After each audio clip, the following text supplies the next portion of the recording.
Oh, all right. Hello. We just covered going over GPA and optimizing your GPA. The next biggest milestone in every pre-med's journey is the MCAT. The MCAT is a beast of a test. It covers 230 questions over 7.5 hours, um, seven major subjects, I believe: biology, biochemistry, general chemistry, organic chemistry, critical analysis and reasoning, psychology, and sociology. So it's a doozy. It's essentially a comprehensive standardized test over all of your prerequisite coursework plus psychology and sociology. So most medical schools, I believe, do not require psych and sociology.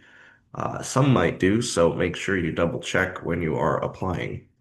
Also, when you're applying, you don't have to have already completed all of your prerequisites. You just need to have them planned and listed out. Some prerequisites for some schools also include a bit more extensive humanities coursework. So for Cornell, for instance, I believe you need a full year of some type of writing related courses or writing related coursework. Okay, so the first part of your MCAT journey is figuring out when are you going to take it. So ask yourself, what have I already done? When do I want to go to medical school? Am I taking a gap year? These are all questions to ask yourself in the process of planning. I would suggest the absolute latest taking the test would be either end of April or very, very beginning of May, so that you receive your results around when the cycle opens for your respective year.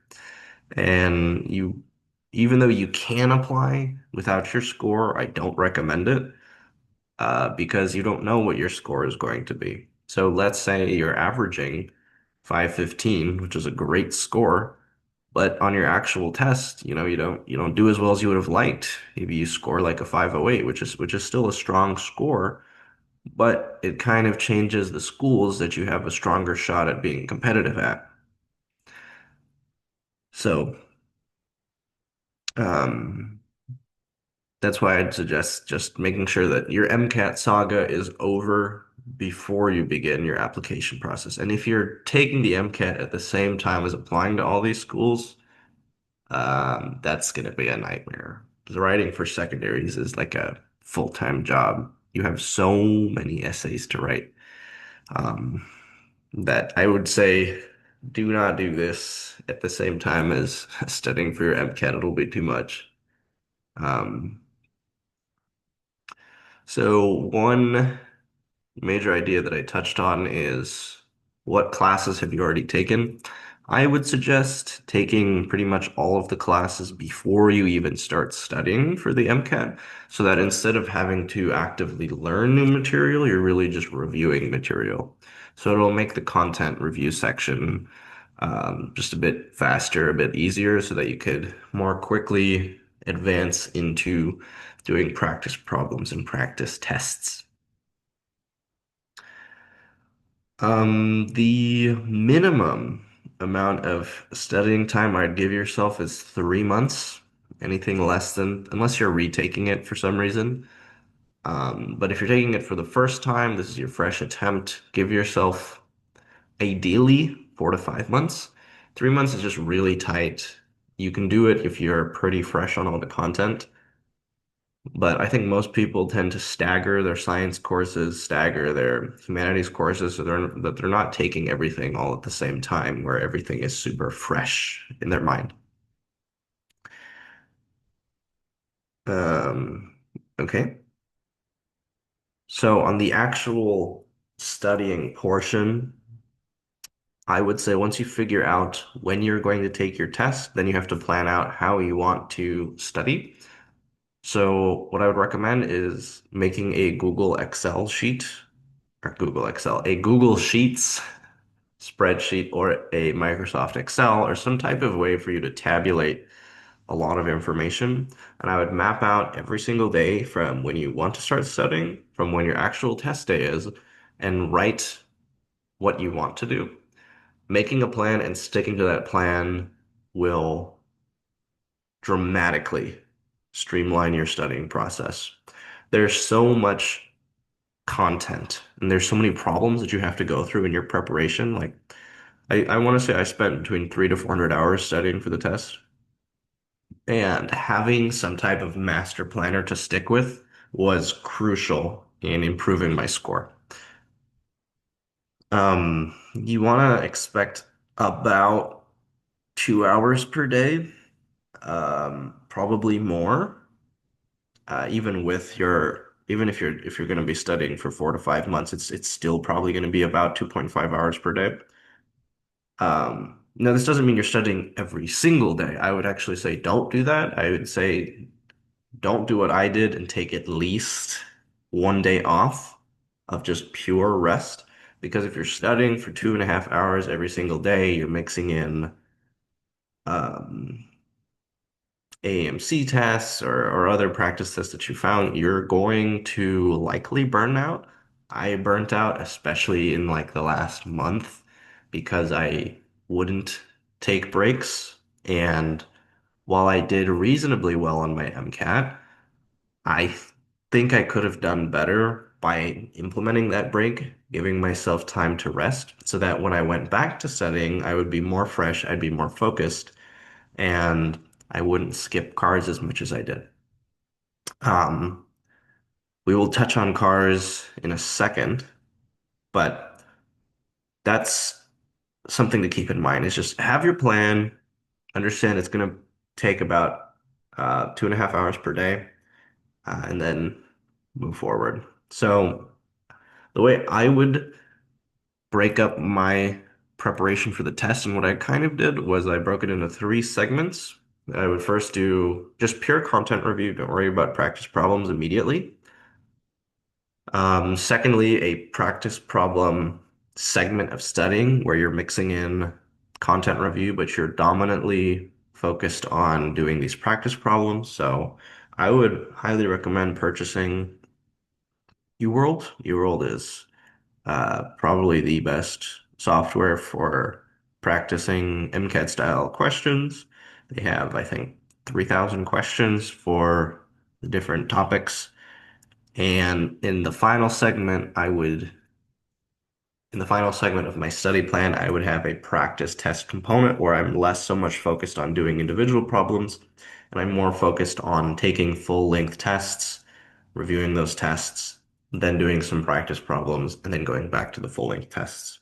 So let's take a 5 month study plan.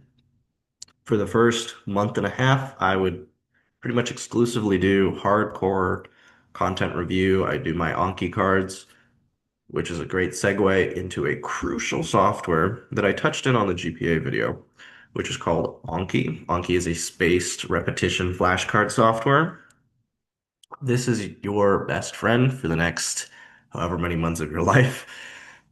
It is phenomenal. It is shocking how much you can learn and memorize through flashcards that are spaced in certain intervals. And this is where the biggest improvement in your score will actually probably come from, not from your practice problems. So let's say for ballpark that you're consistently scoring below a 505, like the Arctic Monkey song, I just realized.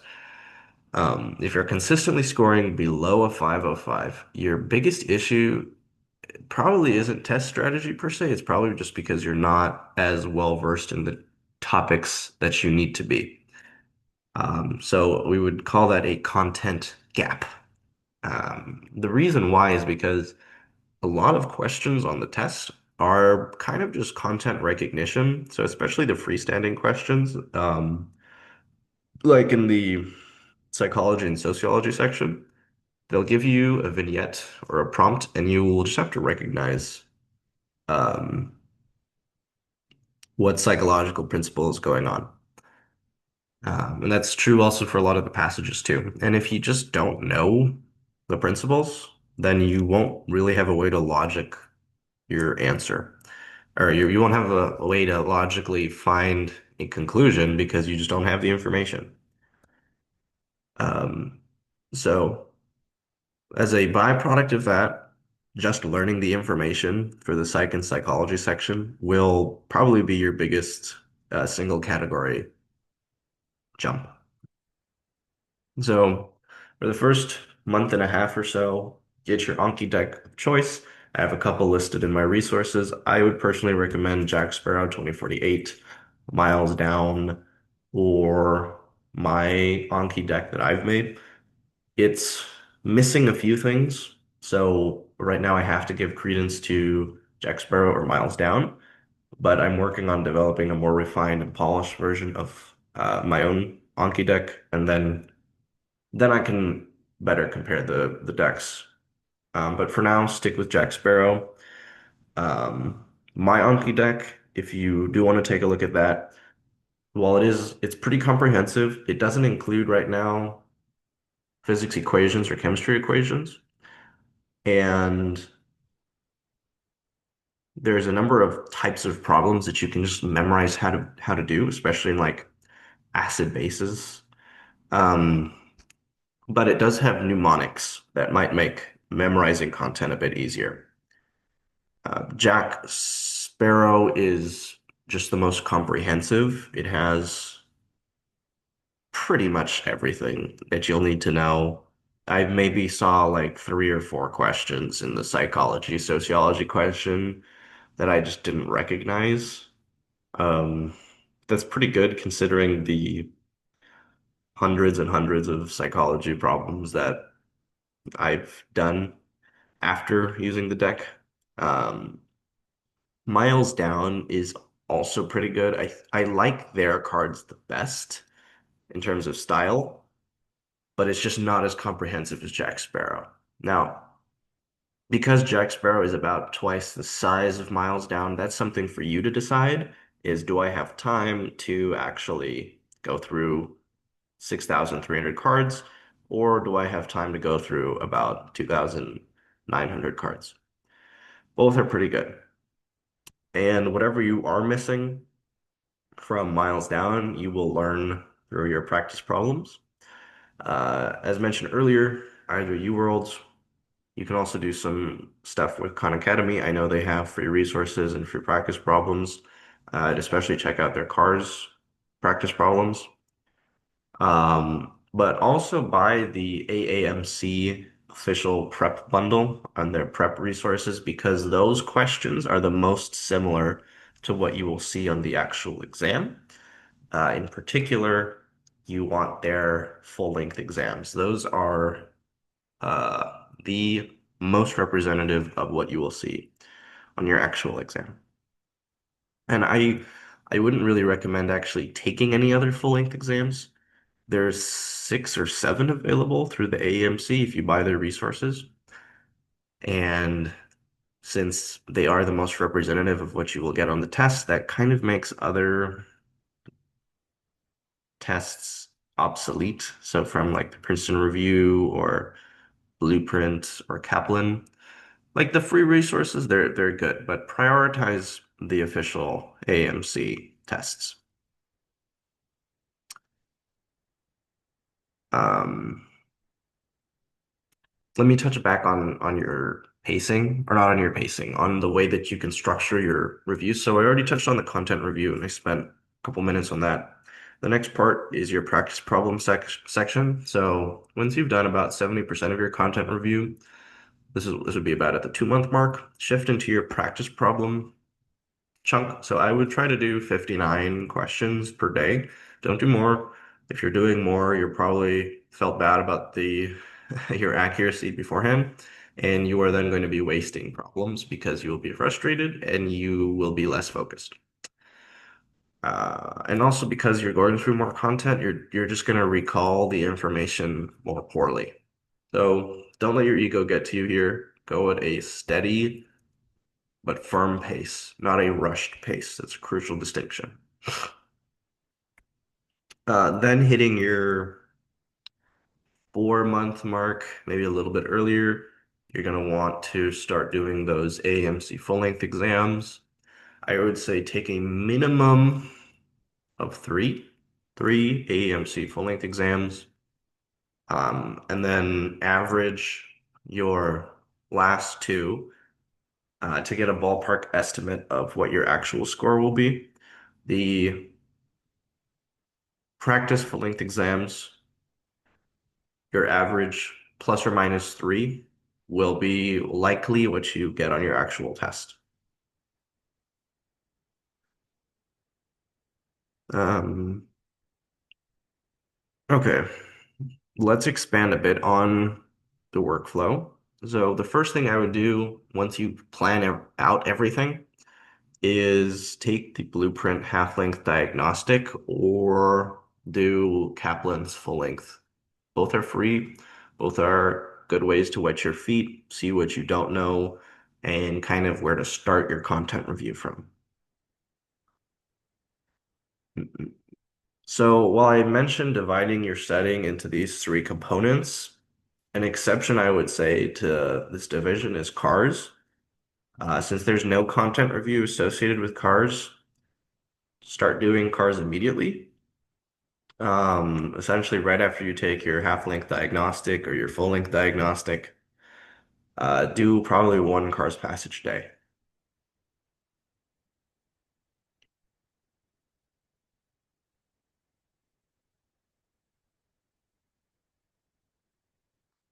So you're going to be doing a lot of practice problems.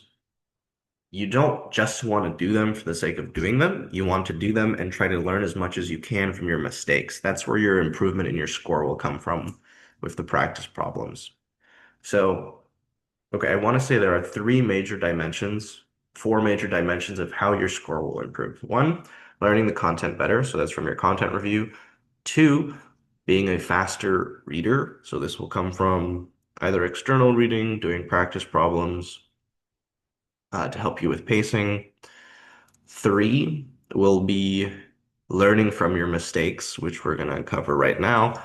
And fourth will be doing actual exams because that will help build your stamina, um,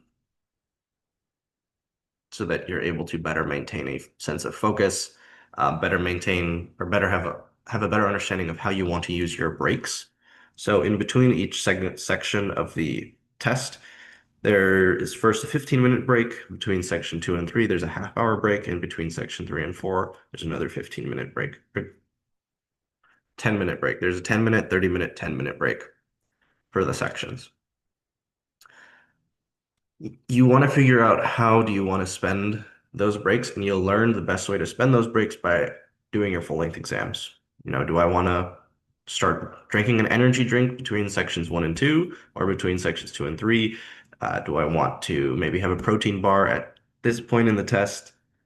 Um, Things like that that surround the actual test. So go back to the practice problems. For our practice problems, we're going to make a mistake. And what you do is look at the question again, ask yourself, why did I miss this question? What's the correct answer? Why are the incorrect answers incorrect? And develop a system for at least tracking this so that you have a bank of failures, if you would, um, so that you have an easy way to review your mistakes. Ultimately, you want to view this whole preparation time period as this is the place where you can make the mistakes. This is the place where you can goof off isn't the wrong term, but have some laxity with yourself. The purpose of the preparation isn't I need to be right, it's I need to learn so that on test day I can be right. And that attitude should help you um, manage your stress. Don't be too focused on getting every question right because that's probably just going to demoralize you. Um, and if you're demoralized going into the test, you probably won't do so well. Hope isn't a strategy, but you wouldn't follow a hopeless strategy. Um, okay. So for your content review, also, there's a lot of free resources. I'm making my own content review course. There's stuff on Khan Academy. Um, there's a bunch of resources that I listed over here in the resources section. Like This guy, I don't want to butcher his name, Mr. Baraya. He made some great review videos. This guy, Andre K, has fantastic biochemistry content. Way too deep for a number of topics, but he also has a number of videos where they're more superficial. This guy has like thousands of videos. So well done to him. So you can use videos like that to help you with learning material, but I think really the best way to do your content review is just through flashcards and watch videos every now and then for when a flashcard doesn't make sense. I think that's the most time effective way, and these flashcards tend to be tailored to the level that is required to be understood on the test. Um, I'm thinking if there's anything else I want to touch over. I've been rambling for quite a bit.